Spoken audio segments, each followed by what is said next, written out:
Hey,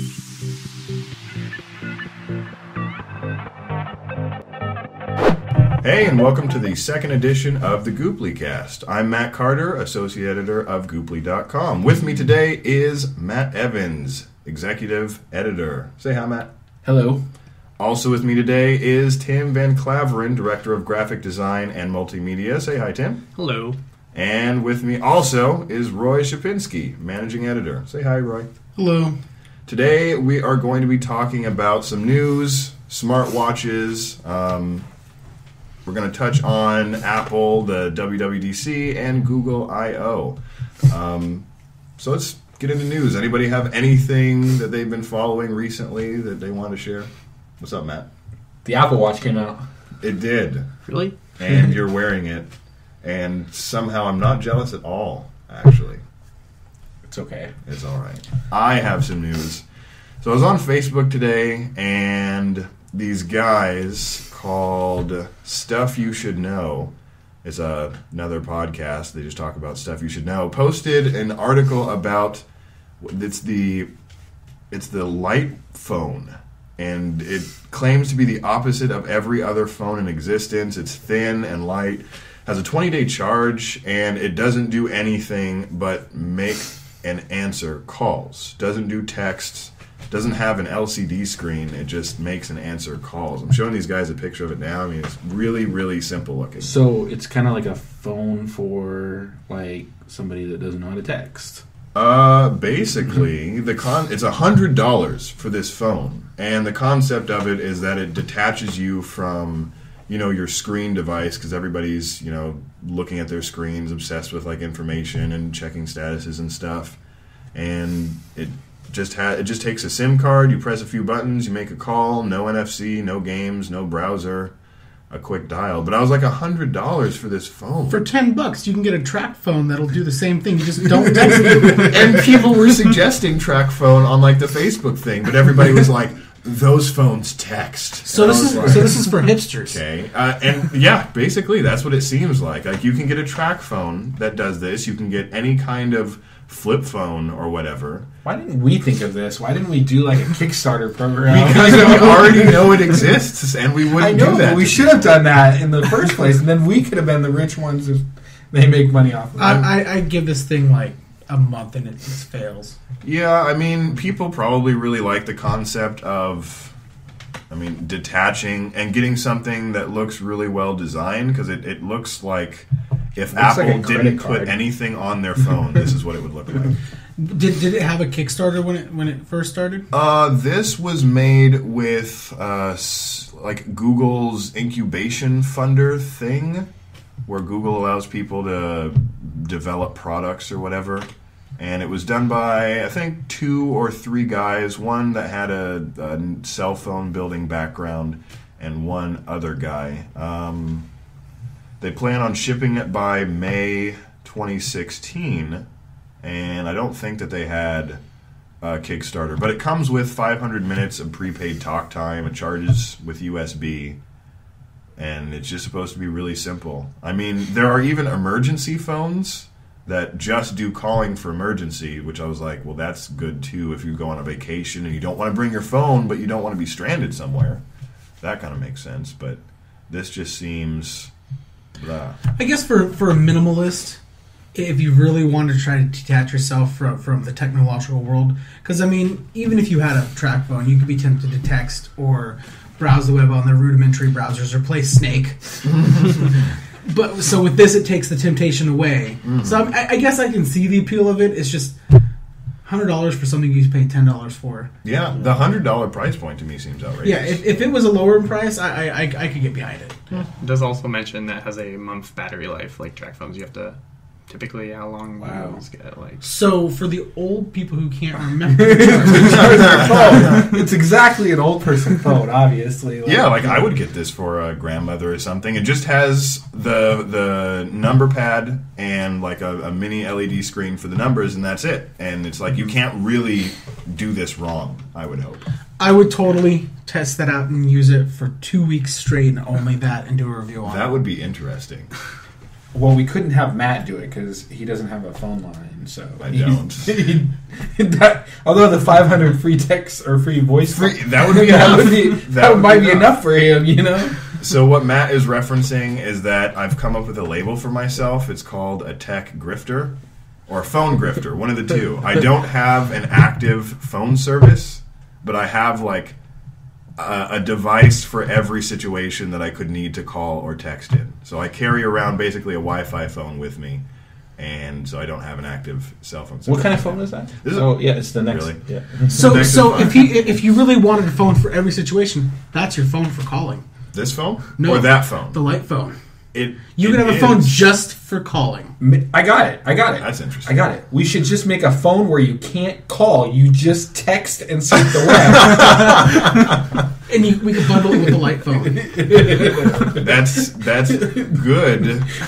Yeah, no apps or anything, because we can't compete with the iPod Touch. That wouldn't be good. So you said this was Google funded at some level. So somebody at Google thought maybe this was a good idea? Yeah. Somebody at the most successful company in the world, one of the most successful companies in the world, thought this was a decent idea. Yeah.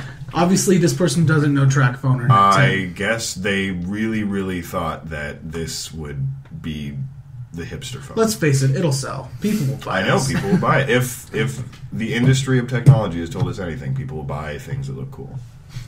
So yeah, that's my contribution to the news. Anybody got anything else, or should we move on to smartphones or smartwatches?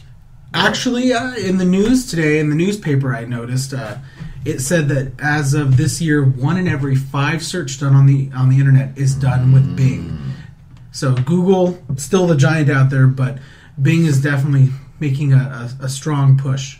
1 out of every 5 is pretty remarkable. Because I mean, there's DuckDuckGo and Yahoo and AOL probably that does searches, plus all of those others. Well, AOL's going away since Verizon's buying them. Really? Verizon's buying AOL. Did you guys not hear that? I didn't know that. Yeah, Verizon has entered into an agreement to purchase AOL or whatever's left of AOL. I mean, AOL from Time Warner or Time Warner in general? AOL. Oh, okay. I don't think it's a Time Warner merger because that would be too big. Do they own Comcast? No, they were trying to. That's the other thing is the Comcast merger kind of fell through with Time Warner because Comcast was attempting to purchase Time Warner, and the Justice Department stepped in and said it's not going to happen. I remember that. And they were going to court over it. It was over a year though, and I was like, it was so long ago, and I think it goes a lot to the customer service and the fact that Comcast is just going to be a giant company after that, and we've seen the stories, about the customer service, people trying to cancel their service, and them not letting them do that, and you have to wonder if the Justice Department went in with that as well, and said, hey, they're not really matched. And the other big thing that was brought up in the talks about it was the fact that they were using Netflix as a competitor, saying that Netflix was a competitor in some ways, and Netflix is not a competitor into it because it doesn't go directly into the homes. It's not it's a channel basically. Is the way I look at it. Like HBO, or something like that. And they were doing the same thing with cell phone companies, like Verizon Internet or Verizon. Well, Verizon has Fios too. Oh, I guess that's true. So Verizon is a competition with them, but Fios is not in a lot of markets, because, back in the day we only had one cable provider that we could use, and, that was basically determined by the city, who owns the, wiring that goes out there, and stuff like that. So, if Fios wants to move into a neighborhood, they have to lay down their new their wiring and stuff like that, the new Fios. True. So that was a big thing. Comcast basically backed out of it and stopped doing it. I did read an interesting article. I can't remember what the article was from, but it was about Comcast, and they said they don't want to be the worst company in America. Oh, well, they're not doing a good job with that so far. And it was really interesting, and I was actually thinking about writing an article, and I started it, and I haven't published it, and I might actually work on finishing it. But it was a list of what Comcast can do, and I think one thing that they absolutely need to do is just start over fresh with their customer service. That would be fantastic. Redo it. Get rid of whoever's in charge of it right now, because obviously they're not doing a very good job at it. So I may in the future. You heard it here. Top 100 things Comcast can do. The other thing is that Comcast has, I don't know where it is on their website, but a competitors list, just to kind of try and prove that they're not muscling people out of their areas. But they list, not only do they list cell phone companies as competitors like Verizon and AT&T, but they also list services that only businesses can get, just to kind of pad things. Like, there's this one company in our area that only does like corporate level internet, and so they list that on their website, but that's not realistic because people can't actually get that. I just thought that was stupid. Has anybody actually lived in an area where FiOS was actually available? I did. I do now. I did. Yeah. I never have, and I would kill to have FiOS. Parts of I think Everett. everybody Parts would of literally Everett. murder. Parts of FiOS. Everett are with FiOS, and I was actually living in an area that had FiOS, and I actually really liked FiOS. And this was before now Frontier owns it, but they still provide FiOS, and they have some agreement with Verizon to use the FiOS name and the FiOS service. So they're still in the Everett area, but it's called Frontier FiOS instead of Verizon, but it is the same FiOS. And I really liked it. There was a lot of things that you could do on it, like before Comcast came out with their apps, where their DVR apps and you can control your DVR. FiOS had that first, and stuff like that. And that's one of the really things I liked about it, is I could program my DVR from my phone. So if I'm not home, I can easily program it. And interesting thing is, I was having problems with it, and I was communicating via email with one of the senior technicians to try and figure out why it wasn't working. And then all of a sudden, the Frontier merger went through and everything changed to Frontier, like one day. And I go, well, I guess it doesn't really work anymore because Frontier took us over.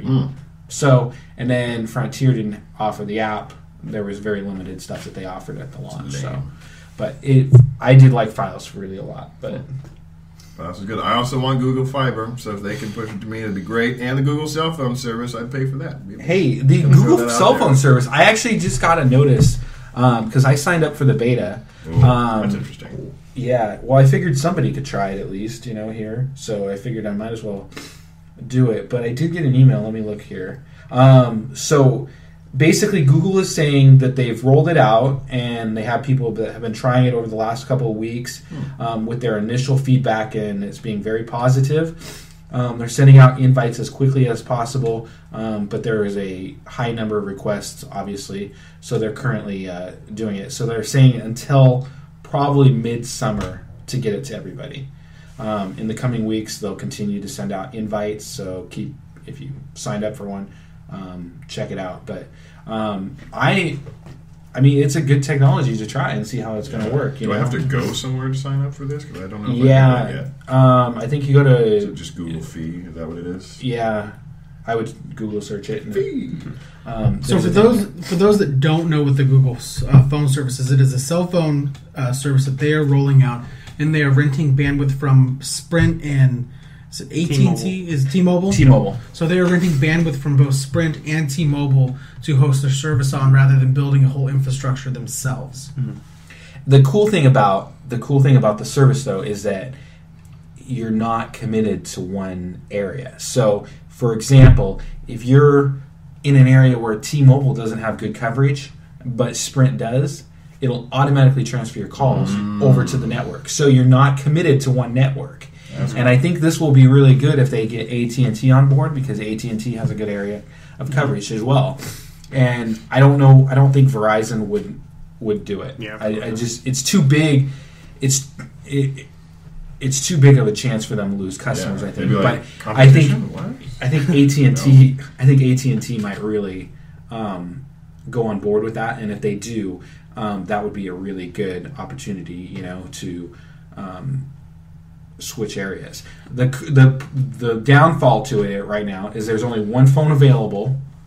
It is the Nexus 6 that is only phone compatible, and you have to buy that phone. So I'm assuming that they will roll out other phones in the future, whether they're just Android phones or something else. I would be very surprised to see it anything other than Android, at least in the initial launch. Yeah. Yeah. What else would it be? iPhone? Windows Phone? No, please. No, I don't think iPhone will come to there. I think it's too because of the technology they're using to switch carriers. I think it has to be an iPhone. But who knows? Maybe the new phone that you can only talk on will make its dramatic appearance on the network. Oh my god! It was kind of funded by Google, so Yeah, they probably built it in. I wouldn't be surprised. So that's rolling out, and you can go just search it in Google, and you can get a cool invite to it. Cool. I apparently did get an invite. Anybody else have any other news they would like to share? All right, so let's move on to wearables. I mean, they seem to be incredibly popular right now. If it's fitness or the Apple Watch, seemingly everybody wants to get a piece of it. And I don't really know a ton about smartwatches or the like. Is there any general feature that you guys know of or general features that go across all of the wearable thing? All of them have some type of health or fitness tracking in there. So does that include steps? Steps, heartbeats? calories burned. Some of them have heartbeats, Sleep Fitbit. trackers. Some of them have sleep trackers that you can track with sleep. Okay.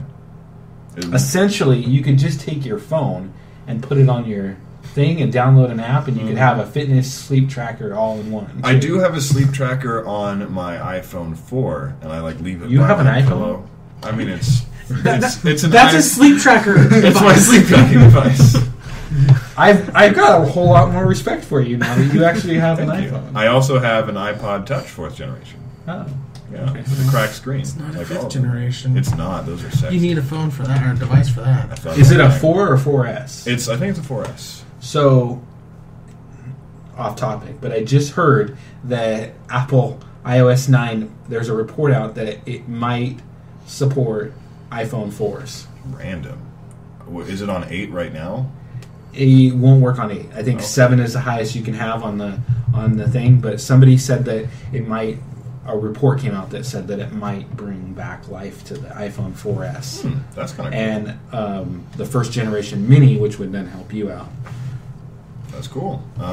So yeah, I use my iPhone 4S as a sleep tracker. It tracks my movement, and it wakes me up when it notices that I've kind of moved a lot. So I might be in that state where I'm kind of. How does it wake you up?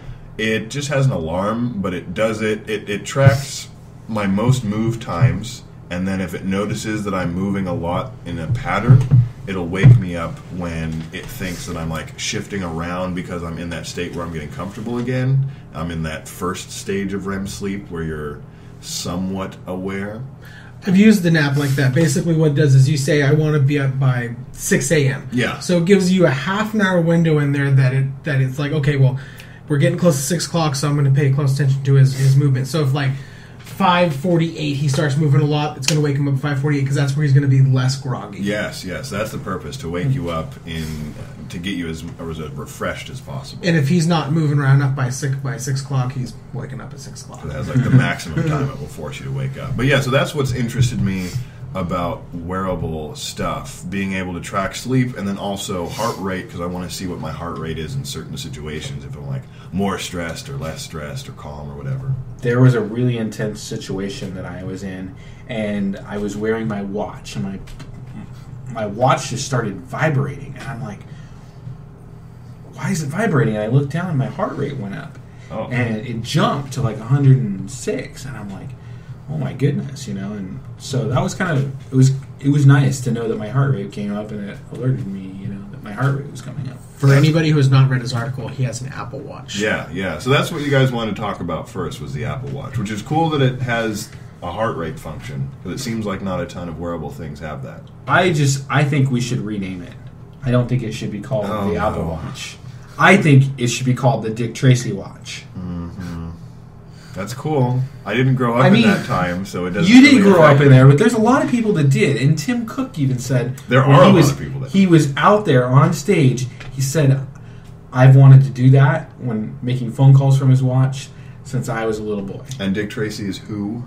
Dick Tracy is a movie guy, an investigator, private investigator, cop person that had a watch that he could talk on. So, yeah. When I was reading over your article, did you have to Google Dick Tracy to? I did. So Matt wrote an article about a month with his watch. I'm really old, I guess. And so you can take a look at it on Goopply.com. It's Matt's month with an Apple Watch, and in it he talks about how the Dick Tracy inspiration kind of pushed Tim Cook into really getting the Apple Watch out. And Dick Tracy, is just this guy who had a watch, like a two-way watch that you could talk. It's not even that though. There was other shows. It was Knight Rider. Does anybody remember Knight Rider? I remember that it exists. So Knight Rider.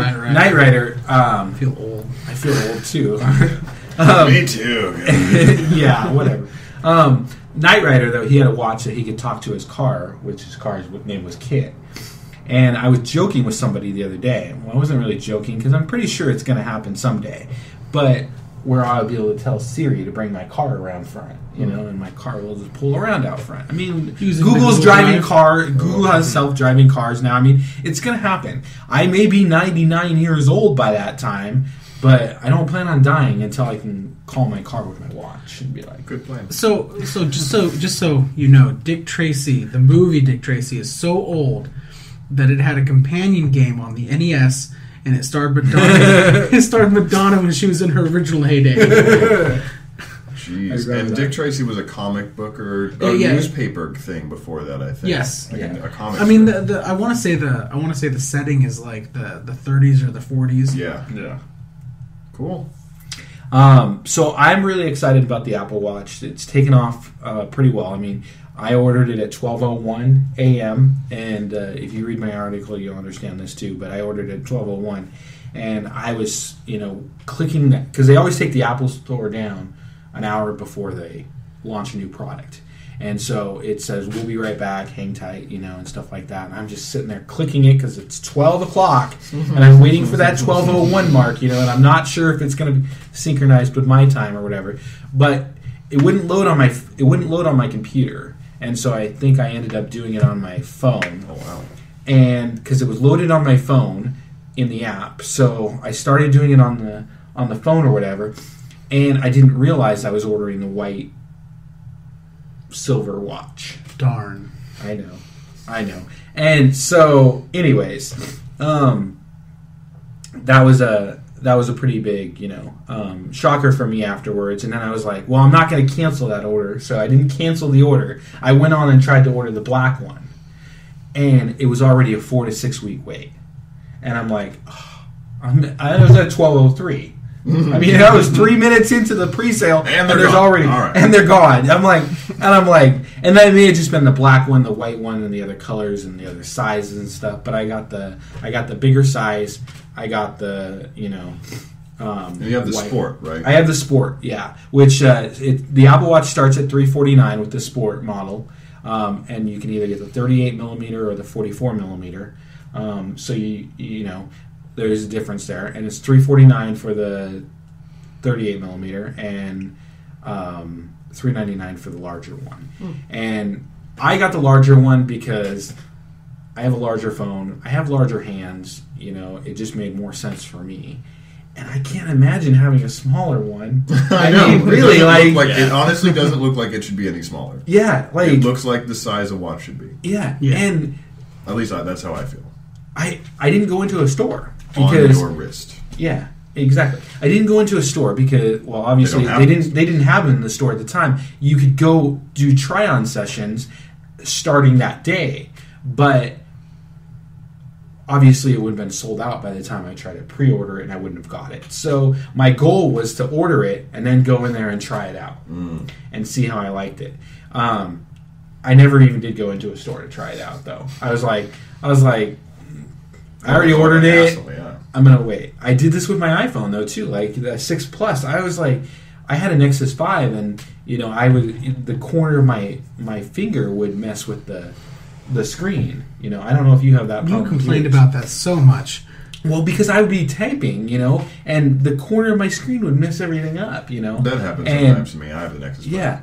And so, I was worried about that with my iPhone 6 Plus, and so I was like, but like you couldn't go in to check it out, you couldn't try it, because they didn't have any models in there, and so I went with the 6 Plus, and I like it, a lot, and so going with the bigger screen just made more sense to me, and so I went with the bigger size, and apparently this has a slightly bigger battery is what people say. The interesting thing though about this is underneath the watch band is a port, apparently. I have never taken my band off, but there is apparently a port that's underneath there, and some people have said that they can use it for charging.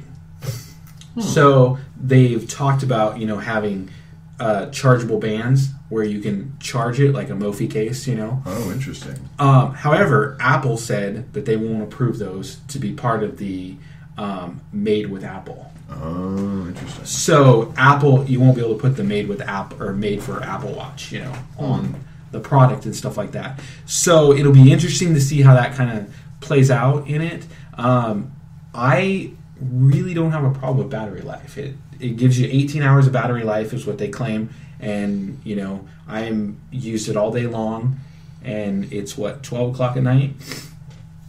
I'm at 62%. That's good. What features do you use on a regular basis on that? I would say the fitness tracker is the biggest thing that I use. I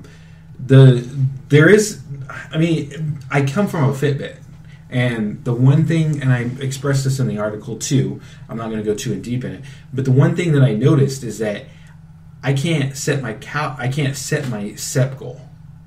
On a Fitbit, you can hit your step goal. So you want to do like 10,000 steps in a day. So my goal is to do 12,000 steps in a day. That was what my goal was on my Fitbit. However, I can't do that. I have to set my calories.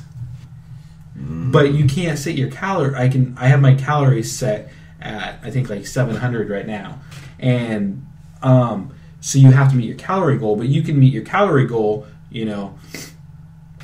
without moving around a lot, and stuff like that as well, so it doesn't track your steps like that, and so that's kind of a downfall to me. I'm assuming that Apple, this is the first version of Watch OS, and it's already had one update, so I'm pretty sure. That's interesting. So it's an interface. It's a program thing. Like it just it's software, just like the iPhone, and. So what they're calling it is Watch OS. And so it does track your steps for sure. It just doesn't show you how many steps. Yeah, so far, we just passed 11 o'clock, and I've watched, or 12 o'clock, so I've walked 57 steps. Okay. And I was probably out to the car to show Rory where to go. That's interesting that it doesn't give you the opportunity to make yourself a challenge or a goal based on that. Well, it doesn't on there, but it does on your calories burned, and that's what they want you to focus on, because it does. And with the heart rate tracker, it does calculate your calories better as well. When you're out there walking and stuff like that, so it does calculate your with the heart rate sensor in there. So in the end, it takes your metabolic rate, your heart rate, and your steps taken to calculate your calories. Exactly. So it is more important on the Apple Watch how many calories you're burning. Whereas on the Fitbit Flex, which is the Fitbit that you had, it's just taking your steps into consideration for your calories burned. Yeah. So on the Apple Watch, I guess what I'm saying is it shouldn't matter what your step goal is. Your calorie goal is all that matters. Yeah. That should be, and that's what they're trying to emphasize there. But it's hard because, I like to look at how many steps that I've walked, and so I may have hit my calorie goal for the day, but I haven't hit my step goal. So, it's just a personal preference for me, just to know how many steps. Sounds like you're nitpicking. If you're meeting your calorie goal, then you're meeting your fitness goal. Exactly, and that's all that really matters. And it's kind of a change. Yeah, you said you came from a Fitbit. Yeah, so it's just kind of a change. Who knows? Apple may change that in the future, to allow you to put a step goal in there as well, but, at this time they don't. One of the other features I do is texting on it. I love texting. And you can text on that with your fingers, even though the screen is smaller than... No, actually, I speak to dictation. Oh, okay. So I speak to it, and it automatically recognizes what I'm saying and does it. And there's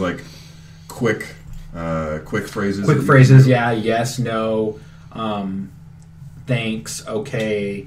I mean, and you can put your own ones in there. Okay. So, I use it to text all the time, I'm, sitting there talking to myself all the time on my watch and everybody's looking at me when I'm out there. I mean... Have you ever gotten mad at it yet? For either texting or reading the text, like how's the text quality and have you gotten angry at it? It picks up my dictation really well. If it's not connected, if it's not close to my iPhone, it can take a little bit longer to communicate because the watch is actually taking it. It's using the internet off your phone because it doesn't have access to the internet. So it's communicating via Bluetooth with your phone. And I think if your Wi-Fi is off too, because it uses both to kind of communicate with it. So if your Wi-Fi is off too, it might take a little longer. But your Bluetooth has to be on.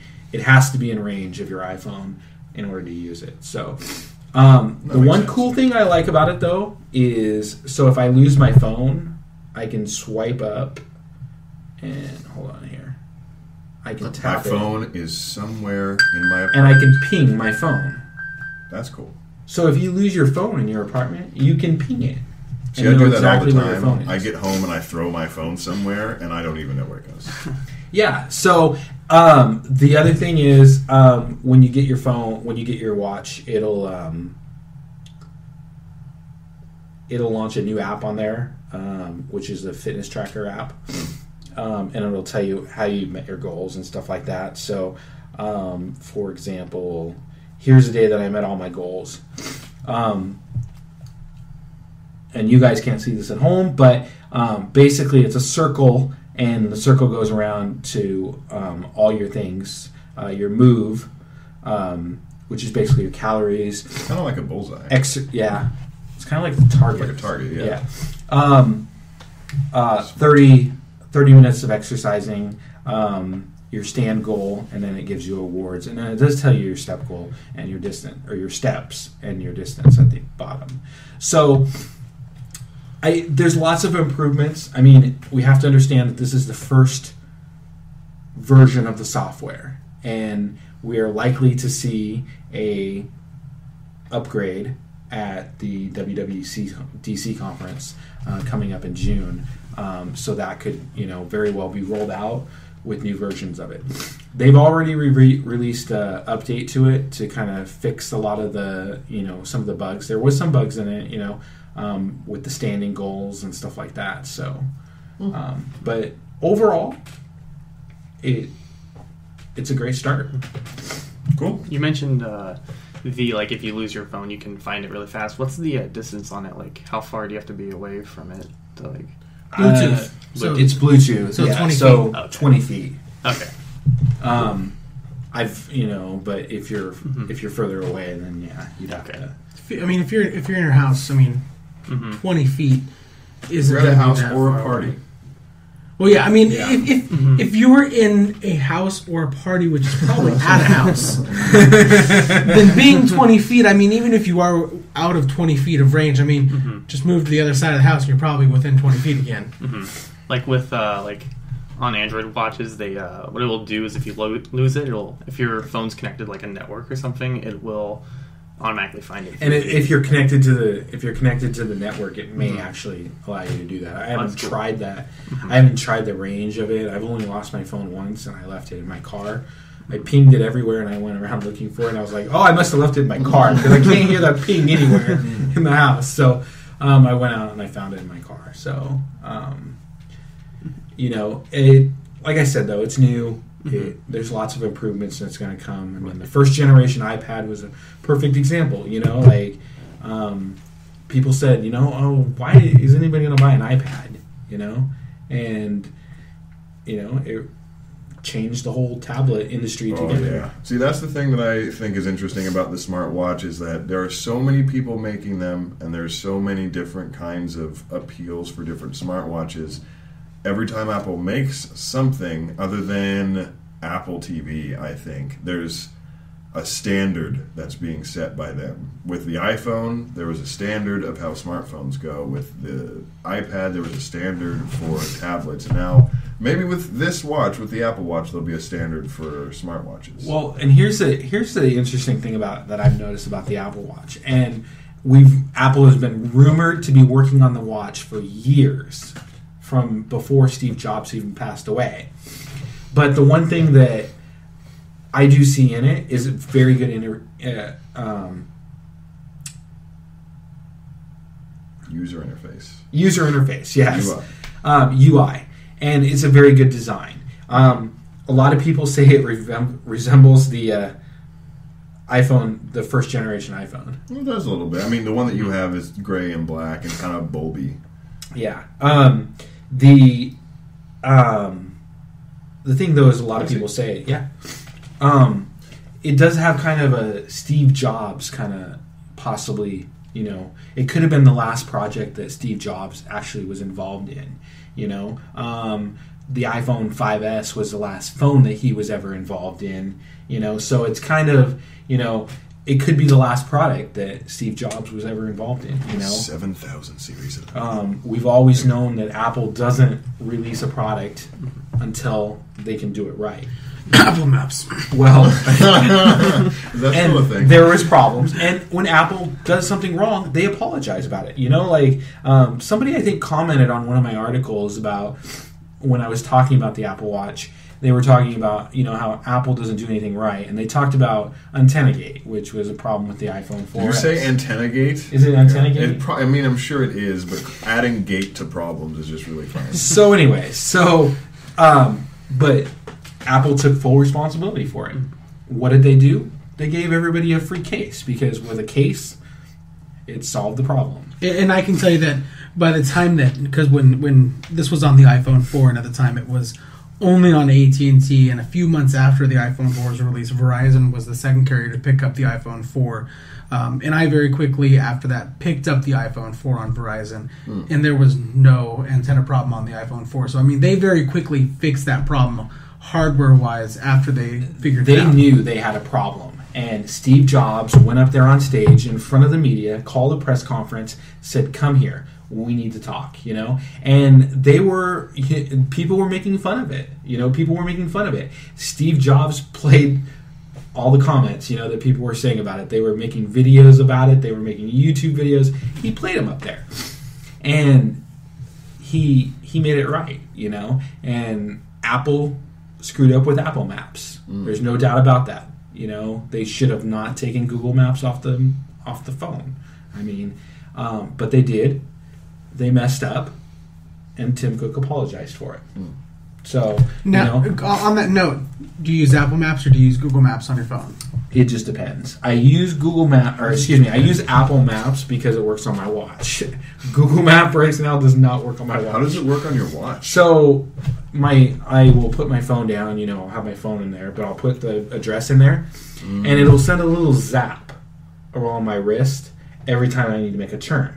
Oh, and so I pull up my watch, and I just, because it goes off when it's away, and when you pull it up in front of you, it'll light up the screen, and it'll tell me which direction I need to turn. Oh, that's cool. So that's one of the things I like about the phone is that, you have your wrist down, you're not using it, it's off. Blank black screen. You pull it up to you, it illuminates, you get to see stuff. But I didn't know it works with maps. That's cool. Yeah. So it'll send a little pulse. It vibrates. It's kind of like a vibrate. I tell everybody it's a little shock that shocks you, but it's not really a shock. But it's a little pulse, and you can feel it throughout your arm.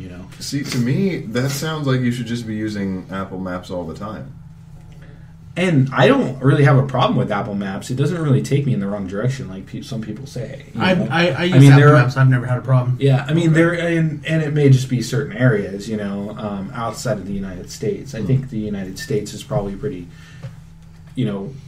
accurate. I'm sure there are some errors. There's errors in Google Maps too, but not as many as you have in Apple Maps. Obviously, it was a big problem when it came out, and Apple is rumored to be adding an updated version of that in the new version of iOS. So we may see that, at WWDC as well. That's cool. Tim, I'm guessing you use Google Maps. Yeah. Actually, I've been using Waze a lot more whenever I drive because And Waze is actually owned by Google now. Yeah. So Oh, Jesus. they actually bought it. I was really hoping that Apple would buy it. What's Waze? Is that like a traffic thing? It's like another Yeah. map traffic thing integration. Yeah, it's by okay. user.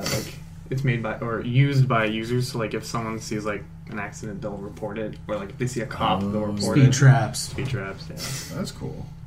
That's fast. That's good. And I also only use Google Maps. I don't have any other fancy whatever maps. I've seen, for some reason, on the internet, it keeps advertising me MapQuest, and I just keep laughing because I'm like, Who uses MapQuest? who anymore? uses MapQuest and for what? I want to know. Old people? But People they who care. don't have GPS or cell phones with GPS. But Google Maps is the same thing. Okay, but the generation of people who don't have smartphones or GPS are the generation that grew up with MapQuest. But it was But like before it was we had- like before a we few had- years ago. Before we had So smartphones with Google with navigation systems, what did we do? MapQuest. We MapQuested. You didn't use Google Maps back then. You MapQuested. Because they didn't have It may have been before your time. It may have been before your I time. remember MapQuest, and then I was like, "Oh, Google has a maps. There's a link right there. Why would I use?" But Google anything didn't else?" always have maps, That's so true. That's true. That's just- MapQuest was out there first, when He has really been out of shape over this MapQuest. I am. That's so weird. I just thought I didn't. Does think Yahoo they stopped still own it? Existing. I stopped paying attention to MapQuest so long ago. I mean, we're on this topic. We should just find out who owns You're it. not going to get me to switch map providers by advertising to me on a site that I'm going to. No, That's not how that works. ever since I had the... And who would click on them? Who? Oh, you know what? Browsing this random webpage, I do need MapQuest. This is the perfect time for MapQuest. I am going on that road trip. Yeah. Okay. Are we ready for this? I'm ready. Who owns MapQuest? Google. That would be so good. That would be It so is happy. AOL. Oh, that makes sense then. Oh. Another dinosaur. And who's buying AOL?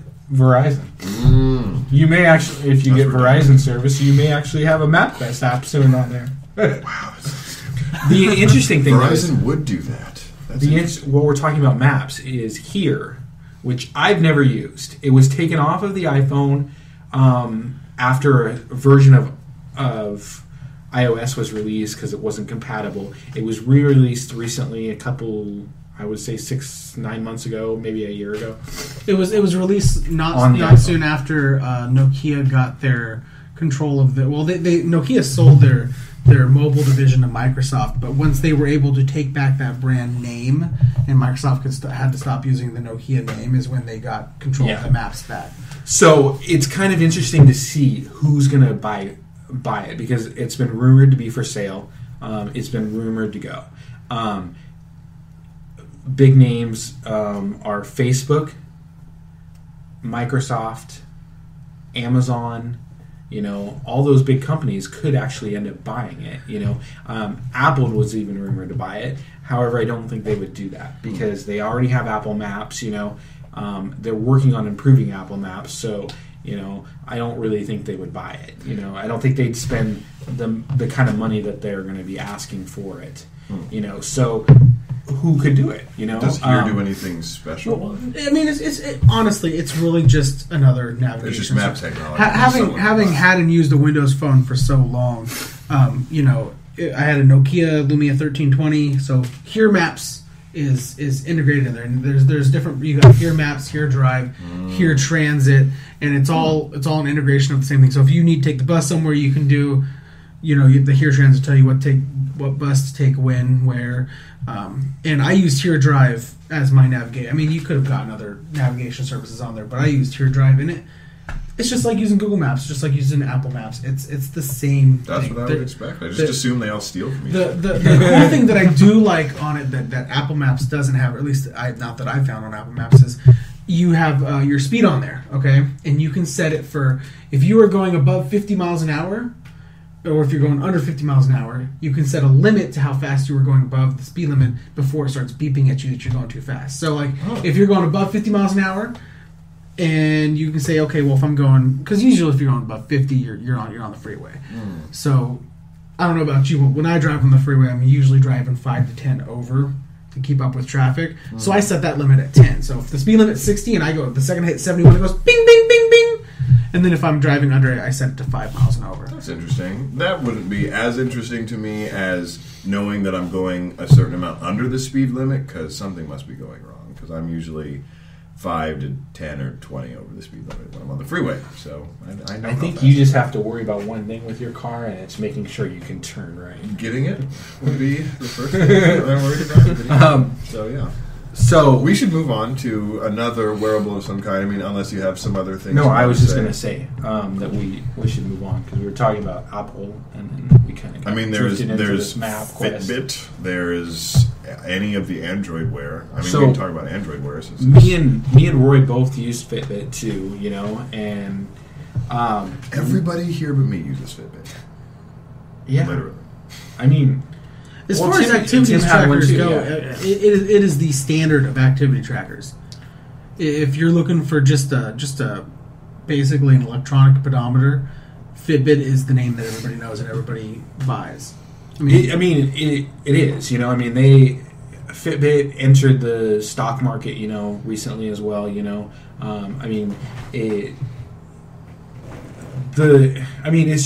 It's amazing. The one thing that I've noticed about Fitbit is they have great customer service. Yeah, they have a really good story. I mean, my Fitbit Flex just stopped working. Wouldn't turn on, wouldn't connect, wouldn't do anything. I don't believe you. I still think that was a ploy for you to say why I out. So well, first, let me explain the Fitbit kind of idea. There's the Fitbit One, there's a Fitbit Zip, the One, the Flex, the Charge, and the Charge HR. The Fitbit Zip is a pedometer style. You would clip it to your belt or to your pants. You walk with it, and it can pair with your. I don't remember if it can pair with your cell phone. It can pair. Yeah, I had the Zip for a while. So it's a little square looking thing. It goes inside a silicone sleeve, clips to your belt or whatever. And it uses the app just like any other Fitbit. You set your goals just like any other Fitbit. And based on your movements, it'll give you different little smiley faces. Like it'll stick its tongue at you if you're not really moving at all. It'll smile if you're moving. If you hit your goal, it's got a big old wide smile. But you can tap the screen, you'll get your different information like calories burned, distance traveled, steps taken. Runs on I think it's like it's 2032. It's a 2032 or 2025. So it has a really good battery life on it. The entire time that I had the Fitbit Zip, I never had to replace the battery on it. But circular watch battery style thing. Yeah, and so this was before the Flex came out. So you had your choice between the Zip and the One. They clip onto your belt. The only difference between the Zip and the One is a little bit. It's a more vertical shape, and it comes with a wrist attachment that you can track your sleep in. It'll count floors climbed, stairs climbed, elevation, and it will also. It's a rechargeable battery versus the charged battery. And other than that, they were exactly the same. And the price difference is, I want to say the Fitbit Zip at the time that I got it was $59.99. I'm not sure if that's still true. Maybe $49.99. And the Fitbit One was $99.99. Same price. And then it was, I want to say, like a year or two later, they introduced the Fitbit Flex, which was the same price point as the Fitbit One, which made me think, why would anybody ever buy a Fitbit One? Because you get this nice thing that goes on your wrist, and it has a charge time of, 5 days?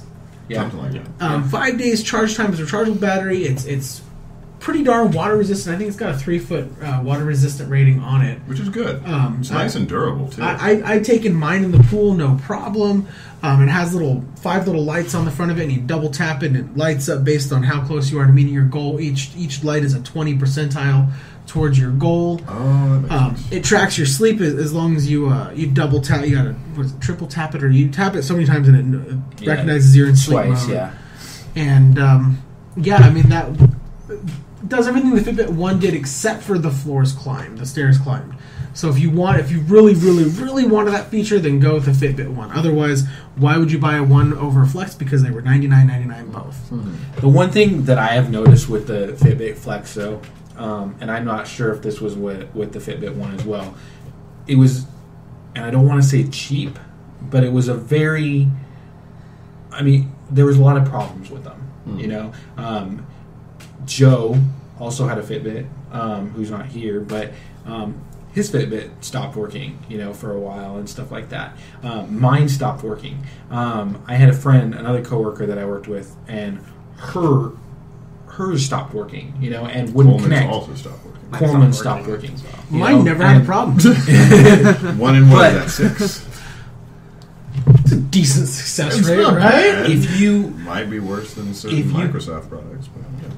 if you contacted Fitbit,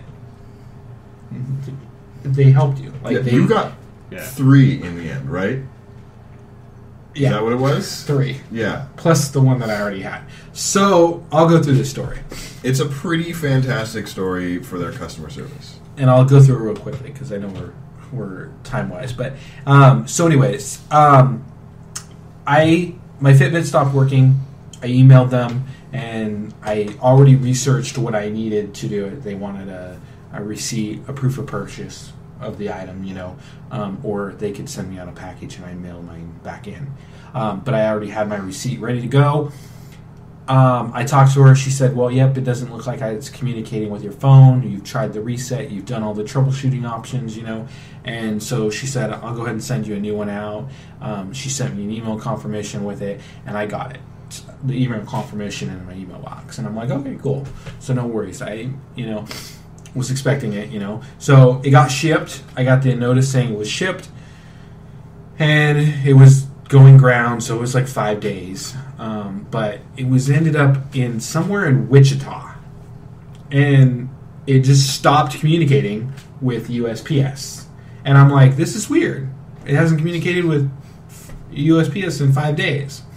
So I called USPS, and they started an investigation to try and find out where the package was. I got a call back a couple days later, or maybe it was a day or an hour. Anyways, I got a call back from USPS, and they said that it was lost in transit, and it wasn't insured. So to contact the center. Okay. So Hold up. I got a call back 2 days later, or a day, or an hour. it was something like that. I don't remember. It was some length of time that's trackable. Anywhere from 1 to 48 hours. Anyway, so I call Fitbit. I go, Fitbit, my Fitbit is lost in transit. And she goes, okay, let me send you out a new one. I'm going to report that lost in transit. So meanwhile, that's lost in transit. Fitbit sends me out another one. And she confirms all the information. She reads it all back to me. And I'm like, yep, good go. So she sends it out to me. I get an email confirmation to my email with it. And the address was perfect. Except for the fact that the state said AA. Oh my gosh. I'm like, okay. So I call back. I call back. I go, so you sent out my new tracker that got lost in transit, and then you sent me out a new one, and you changed, the address got changed somehow to AA instead of WA. And she goes, okay, sir, I'll take care of this for you. I've got a new one sent out, and I'm rushing it overnight. So good. So she sent it overnight. So meanwhile, she sent that overnight, and I go, okay, no problem, you know. I get that one the next day. And I'm like, all good. So I'm waiting for this one, you know. I'm looking at the tracking numbers on the other one, you know. Nothing moved in Wichita or whatever, you know, and stuff like that. And then all of a sudden, the other one was said it was sent back, which I expected it was going to get sent back to Fitbit because the address was wrong. And so it said it was returning to sender. Well, then all of a sudden, the one with AA showed up. And I'm like, okay, the one with AA showed up. So now I have 2 Fitbits. And I'm like, and I'm just making sure my Fitbit works perfectly. So I didn't contact them at this time, you know. And then the third one finally shows up from Wichita, finally gets moved out, and is on its way to me. And I get a notification from USPS that it's coming. So now I've got a third one coming, you know, and meanwhile it's all working just fine, you know. So the third one showed up. I called Fitbit, and they go, well, we've already spent a lot of money on shipping it to you, so we're just going to let you keep it. Give away gifts. There you go. And so that's how I ended up with 3 Fitbits, and I ended up giving away as gifts to other people. Yeah, and so that's how I ended up. I had 3 Fitbits, and their customer service was great. Obviously, they sent me out 3. I'm sure it doesn't cost them a lot to make those. I mean, they're pretty small, so... Not if they sent you 3, much. Yeah, like that, you know. So before we move on to something else, another wearable, tie up the Fitbit with their 2 other models, the Charge and the Charge HR. Both of them are wearables on the wrist. Both of them are almost identical with one difference. 2 differences. 2 differences. That's right. 3 differences. Sorry. Maybe 2. We'll see. Go ahead. Sorry. You'll see. It's a wearable on the wrist. It will give you a display. Whereas the Fitbit Flex once only has the lights that light up towards your goal. This one actually gives you a display and gives you a readout for your steps and everything. It will also act as a caller ID for your phone.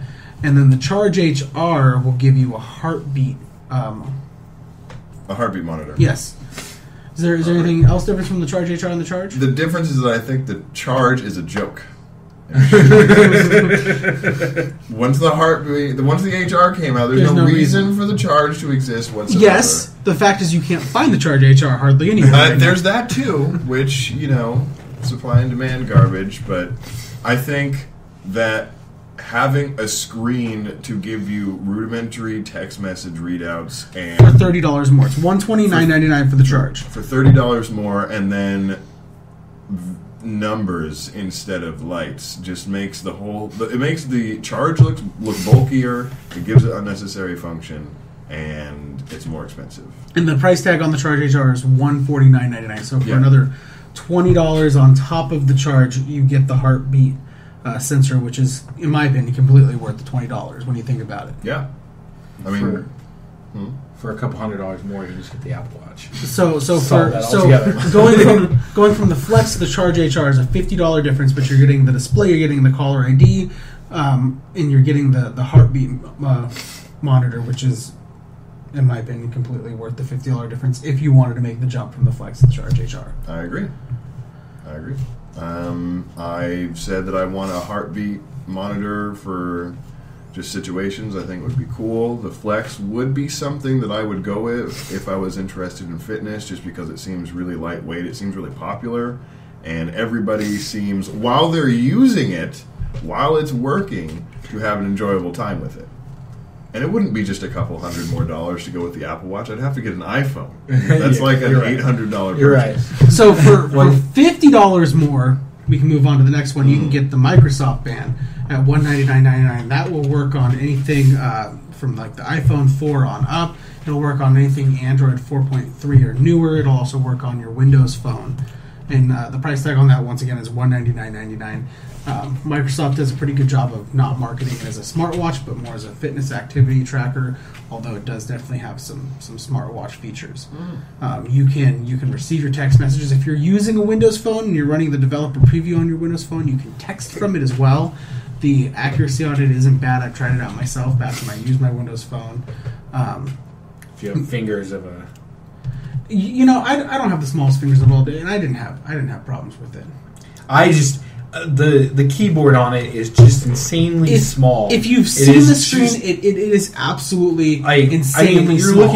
You're looking at a very small screen, and there's this keyboard on there, and you just tap it. But my fingers are huge. I'm telling you, I had hardly any issues with it. I probably had about a 90% success rate on each word. I would hope that it kind of tracks what you're saying to kind of estimate what keys you would be pressing, or unless the... Well, that's exactly what it is. It works in a very similar fashion as Swipe does. So it tracks, this letter, or you touch this section of the keyboard, you touch this section of the keyboard, you touch this section of the keyboard, so it is most likely that you are trying to get this word out of it. That's fair. And I think that's the way that it works. You can also preview your emails on there. It has a Facebook integration where you can see if somebody's commented or liked something. It doesn't give you the actual comments on it. Facebook Messenger, you can look at your Facebook Messenger messages on there. You can't respond to them, but you can definitely see them. What else?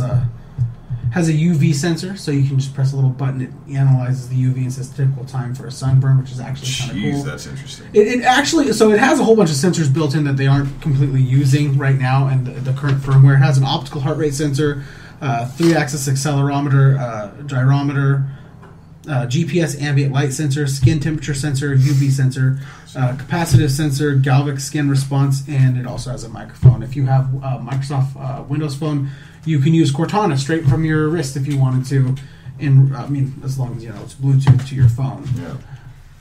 Can you play trivia crack on it?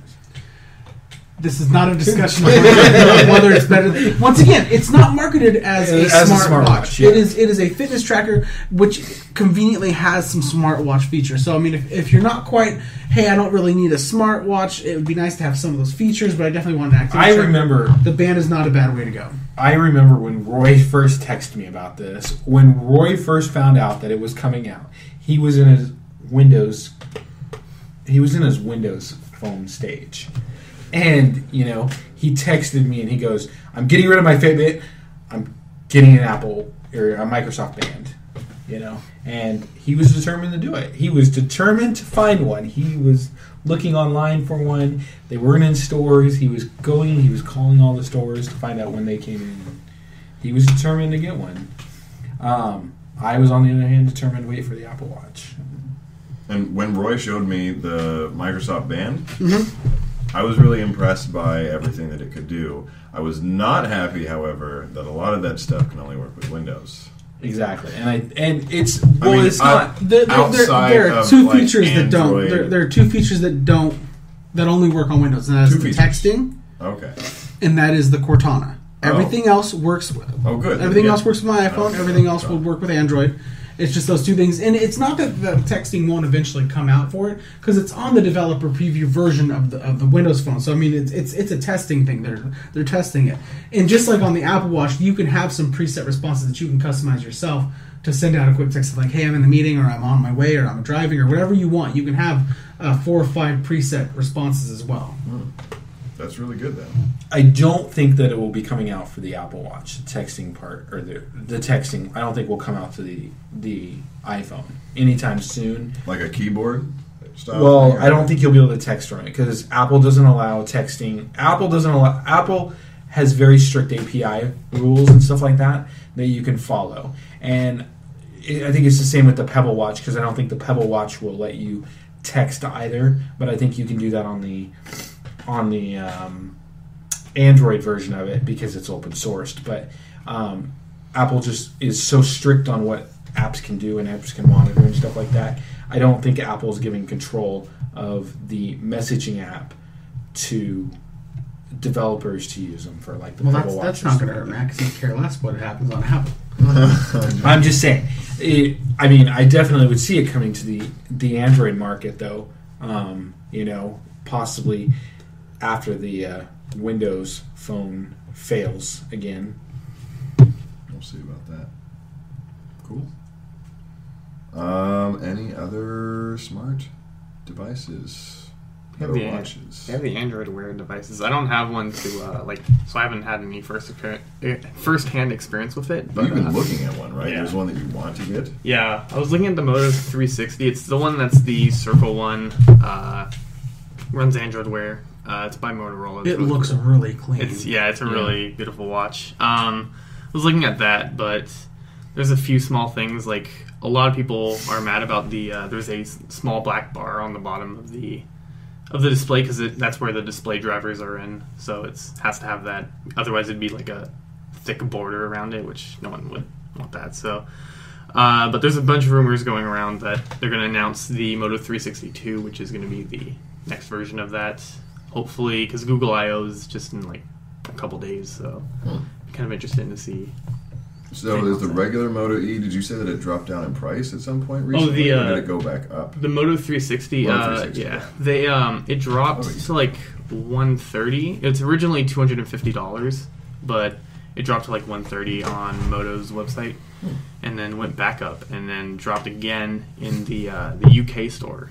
Sounds like an indication of a new version coming out. Yeah. So Does it do like heart rate monitoring and all that fun stuff too? The Moto 360 doesn't have a heart rate sensor on it. Actually, I don't know about that. I don't think it does, but there's other smartwatches that do have heart rate sensor. And if you have a smartwatch that has a heart rate sensor, you can use that, and then it'll work with that. So, yeah. I think if anything, we're looking at this. I think all three of these products, or four of these products, or all these companies are entering into these wearable sections. It's still a very, very new category. Very true. The Apple Watch, the Microsoft Band, and the Android wearables.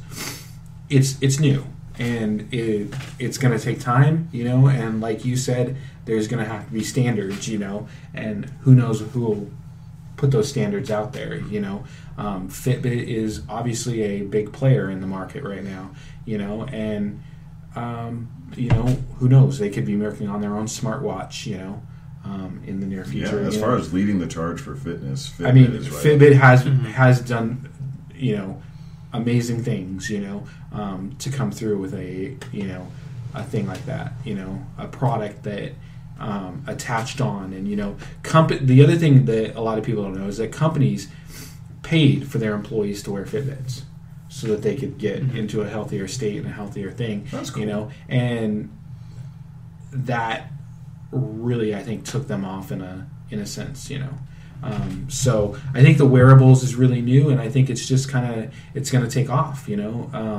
it's going to be like the other markets, and like you said, there's going to have to be standards, and we'll have to wait and see what those are. Very true. Okay, so we'll move on to the upcoming conferences. I mean, what are you guys excited for at either Apple's or Google's, really?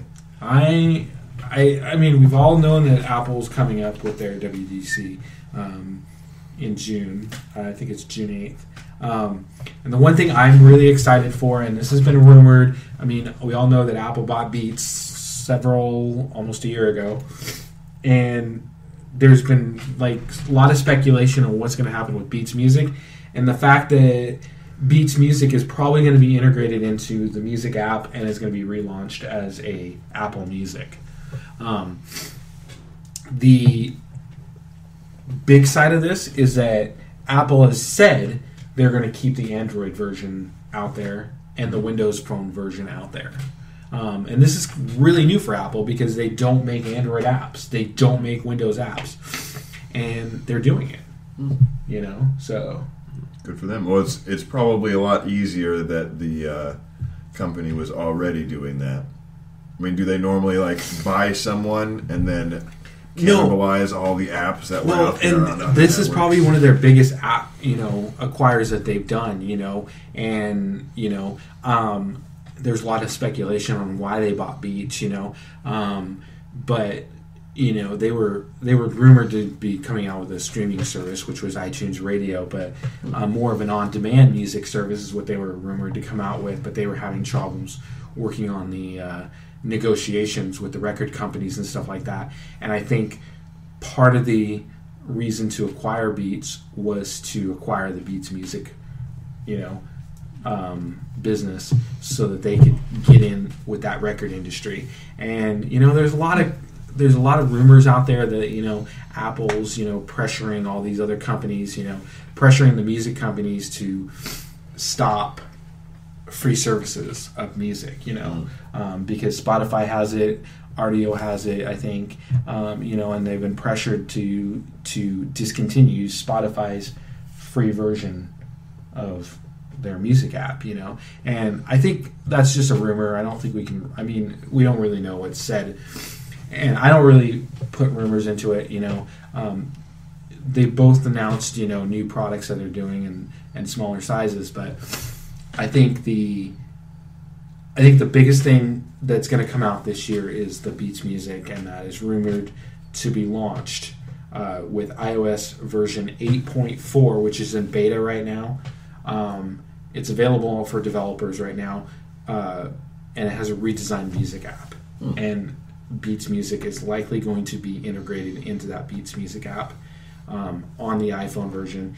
And then another version will likely be released for Android and Windows. So it'll be interesting to see, how that all plays out, and if they honestly do continue to support Android and Windows phones. Cool. Also coming out is iOS 9, which is supposedly to include basically more stabilizations for the apps. iOS 8 was rumored to be buggy, along with iOS version 7. So this is kind of hopefully going to bring more bug fixes and more stabilization to the version as well. And then obviously we're likely going to see, like we have always, a new version of Mac OS. And you said iOS might work for my iPhone 4S? You're right. And that's rumored, but I don't really like to go off rumors because that's the one thing I hate about news sites is they always report rumors, and stuff like that. So, it's possible. It very well is possible, but... After you just talked about Beats rumors for like 5 minutes. Whatever. They may also announce a new improved Apple TV with Siri integration, I hear. Oh, geez. Oh, yeah, and I was curious if you could do any kind of Apple TV or, I guess Apple TV stuff with the watch. I haven't tried it. I honestly haven't. I'm sure you can. I know the remote app is on there, so I'm pretty sure that you can control your Apple TV with it, at least for sure. I think that a new Apple TV is likely not to be premiered until later this fall. Just because we already have so much coming out at WDC. The keynote is only 2 hours. It's only 2 hours? Is it usually longer? No, it's only 2 hours. They don't like to... the keynote is only normally 2 hours. Yeah, and they don't like to go past that. They won't go past it. They usually like to have a band premiere sometimes at the end of it, and play music if they have time, But I think it'll be pretty well...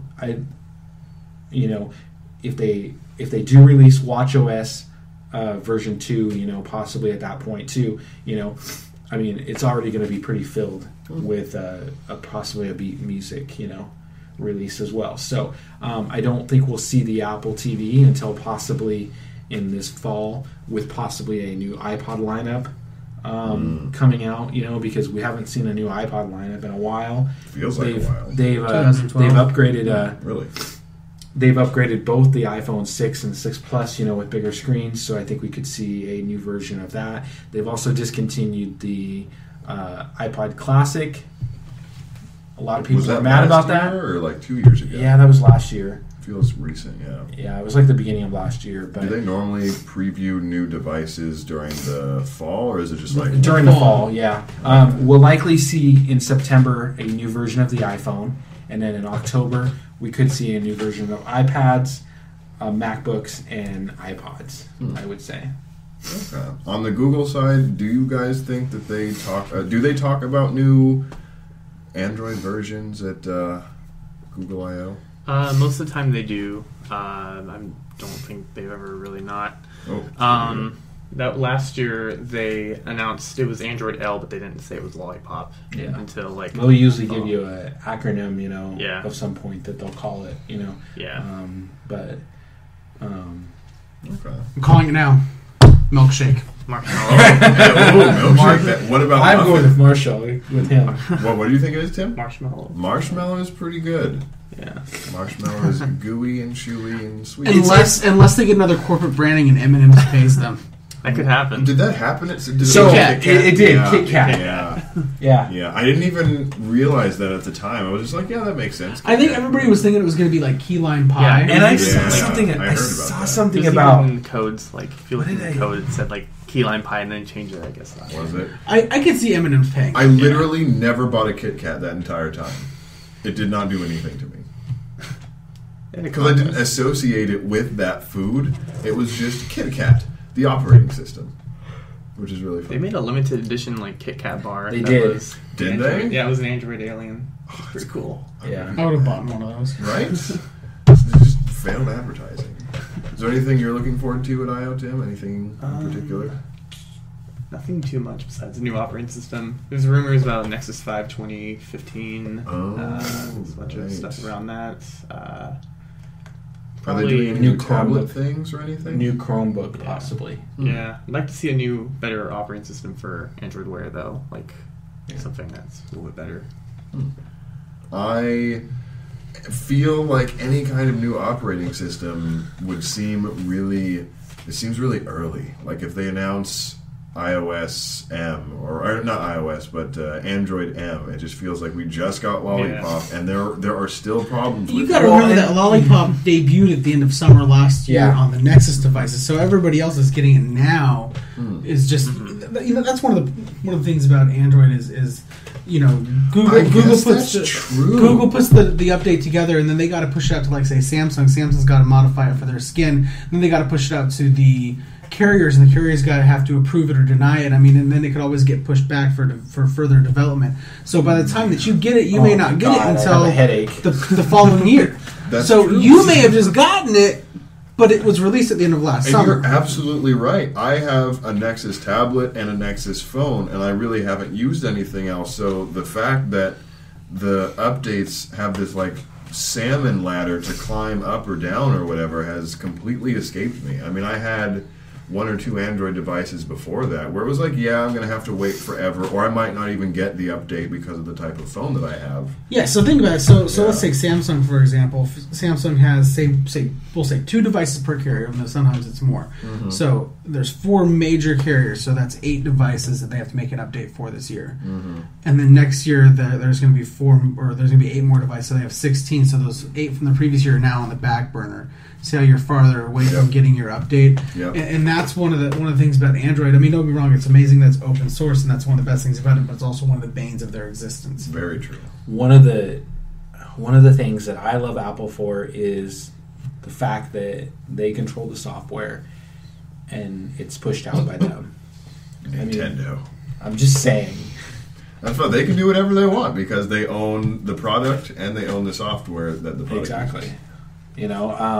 So they don't allow other carriers to use their software. They don't allow other carriers to make devices, or any manufacturers to make devices for it. And they only have a certain number of devices, so the software can be relatively stable and strong. And I think one of the biggest things, and I've mentioned this before to everybody, is that you get security updates a lot quicker. I'm waiting for the day when there is a big version of Android released and there is a huge hack found. And everybody is getting hacked, and they are trying to come up with this way to close this gap, and fix it, but they got to send all these to the carriers. The manufacturers are working overtime to try and get their versions released, and stuff like that. And meanwhile, all the consumers' information is getting stolen from their phones, Well, that sounds like fun. So we'll basically leave it at that. Did anybody have any closing comments or remarks on anything else? I'll just mention that WDC is coming up, and I'm hoping that we'll have some type of special podcast announced next month where we'll talk about what happened at WDC. I know I'm really excited. Roy is excited. He mentioned the beta version of iOS 9. I have 10% of their excitement. He's hoping that's 10% for his iPhone 4 that he might get an update. So hopefully we'll announce that next, and then I don't know. We'll have to continue to do our podcast, so we'll have to come up with a new topic for July. Well, we won't tell you what it is to keep you guys surprised. Cool. Well, thank you, listeners, for listening to this second edition of the GoopplyCast. Thank you, Tim, for being on. Thank you, Matt. Thank you, Roy. So you guys can check us out at Goopply.com. You can listen to the podcast on SoundCloud or on YouTube. You can follow us or comment us on Twitter or on Facebook. So thank you guys again for listening, and we'll see you next time.